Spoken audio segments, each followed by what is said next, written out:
ನಮಸ್ಕಾರ, welcome to tasty read by Soumya's kitchen. ಇವತ್ತಿನ recipe tasty ಮತ್ತು ಹೆಲ್ದಿ ರಾಗಿ ದೋಸೆ. ಬೇಕಾಗಿರುವ ಸಾಮಗ್ರಿಗಳು: ರಾಗಿ ಹಿಟ್ಟು, ಉದ್ದಿನ ಬೇಳೆ, ತಿನ್ನೋ ಸೋಡಾ ಮತ್ತು ಉಪ್ಪು.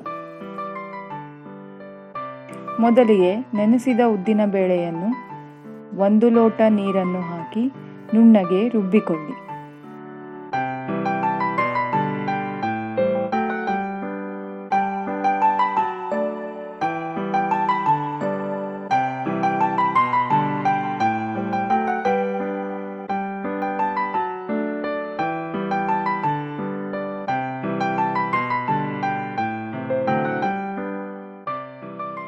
ರುಬ್ಬಿದ ಮಿಶ್ರಣವನ್ನು ಪಾತ್ರೆಗೆ ಸುರಿಯಿರಿ.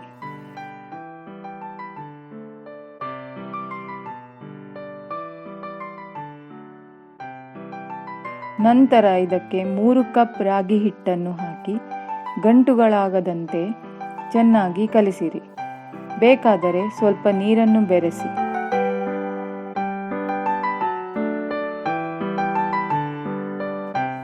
ರಾಗಿ ಅತ್ಯಧಿಕ ಕ್ಯಾಲ್ಸಿಯಂ ಮತ್ತು ಕಬ್ಬಿಣದ ಅಂಶಗಳನ್ನೊಳಗೊಂಡಿದೆ. ಇದು ವೇಟ್ ಲಾಸ್ ಮಾಡಲು ಹಾಗೂ ಡಯಾಬಿಟಿಸ್ ರೋಗಿಗಳಿಗೆ ಉತ್ತಮ ಆಹಾರ.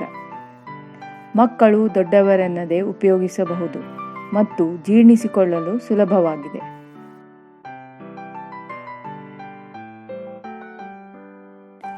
ದೋಸೆ ಹದದ ಹಿಟ್ಟಿಗೆ ಕಲಿಸಿರಿ. 10 ನಿಮಿಷಗಳ ಕಾಲ ಹಿಟ್ಟನ್ನು ನೆನೆಯಲು ಬಿಡಿ. ಇದಕ್ಕೆ ಚಿಟಿಕೆ ತಿನ್ನೋ ಸೋಡಾ ಮತ್ತು ರುಚಿಗೆ ತಕ್ಕಷ್ಟು ಉಪ್ಪನ್ನು ಹಾಕಿರಿ. ಚೆನ್ನಾಗಿ ಮಿಕ್ಸ್ ಮಾಡಿರಿ.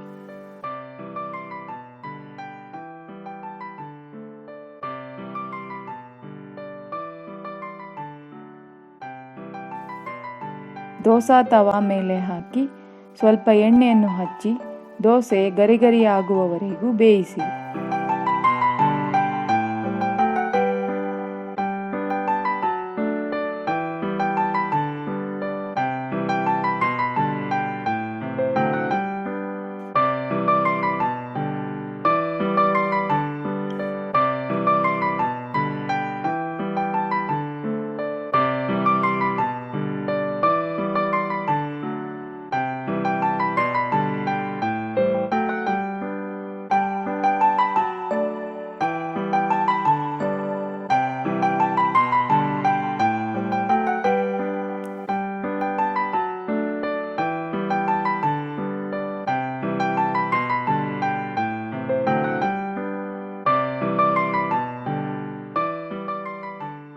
ರಾಗಿ ದೋಸೆ ಟೊಮ್ಯಾಟೊ ಗೊಜ್ಜು, ಕೊಬ್ಬರಿ ಚಟ್ನಿ ಮತ್ತು ಆಲೂ ಪಲ್ಯ ಜೊತೆ ಸವಿಯಬಹುದು.